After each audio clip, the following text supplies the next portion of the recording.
If you're receiving this error message, this means you have a hardware ID ban on Fortnite. Now, there's only two ways to actually bypass this. The first one is by buying a brand new PC, but unless you're trying to spend $2,000, that's not very ideal. The second method you could do is by using a hardware identity spoofer. Now, the reason why you need one of these is because Easy Anti-Cheat, which is Fortnite's anti-cheat, will take all of your PC's components and they will place a ban on each individual part. So for most people, you can't even go out and just buy a brand new motherboard and be unbanned because they've already banned multiple different components that are in your computer. So the only way to bypass that is by getting a new computer or by using a spoofer. A spoofer is going to go into your PC and it's going to manually change everything for you, from your motherboard, your GPU, your CPU, your TPM, your MAC address, and everything else that the game is going to attack. So I know you guys are frantic, you're trying to get unbanned, so I'm not going to waste too much of your guys' time. So let's get straight into the video. So welcome to Arctic Cheats. The link will be in the description. Once you get to this website right here, you're going to want to scroll down until you find hardware ID spoofer. And Arctic currently only offers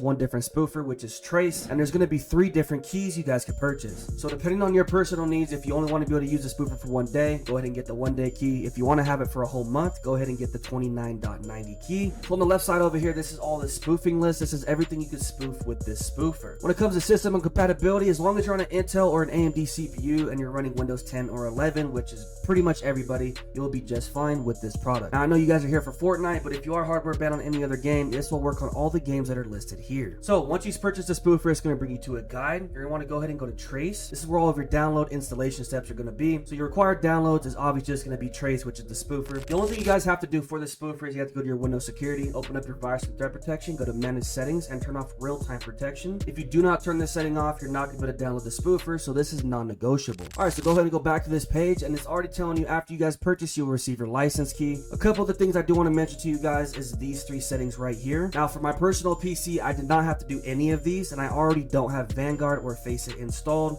which are 2 anti-cheats for CS2 and Valorant. If you guys open a spoofer and you try to spoof but it doesn't run properly or has some type of error, you're going to have to download and run decontrolled to disable your antivirus, and once you do that, it also gives you the password, so you have no issues there either. And you also might have to disable TPM, secure boot, and fast boot in your BIOS, but that's all PC specific settings. So go ahead and scroll back up and go to this link right here, and it's going to download to your desktop. Alright, so once the spoofer downloads, go ahead and open it up. So your PC is going to flag it as a malicious file. Go ahead and just click run anyway. So once you get to this page, you're gonna have to make yourself a brand new account, username, password, and then your license key, and then click register, and this thing will pop up right here. So once you guys do that, just go ahead and log in. So all the software updates that are for the spoofer go back to a couple months ago. Go ahead and click read all unless you want to read through it, and then go to menu. So before we get into the actual spoof, I want to go over a couple of the other tabs they have to offer. They have a built-in support ticket system, which is very convenient. So I highly doubt you guys will have any issues with this spoofer. I haven't had any myself, but if you guys do, go ahead and make a ticket, and you can do this all within the spoofer. When it comes to your cleaner, they have multiple different cleaners for multiple different games. You could also use the temporary spoof here. So once you spoof and you open up the software again, it's going to show you your before spoofing serial numbers and your after spoofing serial numbers, which is why it's saying spoof required. And then of course the last tab is just for Discord. So on this page, you're going to notice that there's multiple different anti-cheats. Since we're mainly doing Fortnite at the moment, I'm just going to be using the Easy Anti-Cheat spoofer, which will help you get unbanned on Fortnite. Alright, so go ahead and click spoof, and then once you get to this page, you're able to toggle on or off whatever you do or don't want to spoof. So let's say you don't want to spoof your Bluetooth, your motherboards, or your USBs. You could just toggle those off and then click continue. For the sake of this video, I'm just going to spoof everything. So I'm going to turn on the callback feature, so if there is any issues, it will just open up the spoofer on its own. Now we're going to click continue and let this spoofer do its magic. So based on your PC specs, this should take no more than like 3.5 minutes. While your PC is in the middle of spoofing, make sure you're not pressing any buttons. Don't click your mouse. Just sit back, grab some popcorn, and just watch the magic happen right in front of you. Alright, so the spoof is complete. It's going to restart itself. Go ahead and open up the loader once again. Go ahead and log in. Go to serials, and all of your before spoofing serials and after spoofing serials will now be here. So everything on the left side is your old serials. Everything on the right is your new serials. Everything that's highlighted was changed. Everything that wasn't highlighted was not changed. So as you can see right here, your BIOS serial was completely changed. Your baseboard serials, your system UUID, your MAC address, and your TPM, which are 2 big ones in this industry. All 3 of your RAM serials were changed, as well as your disk serial 1 and disk serial 2. And that's basically all you need to do, man. From here on, you either need to log into a pre-existing account or into a brand new account, get back onto the game. There's no need to uninstall and reinstall Fortnite, and you are no longer banned. I hope you guys enjoyed today's video, and I'm gonna catch you guys in the next one.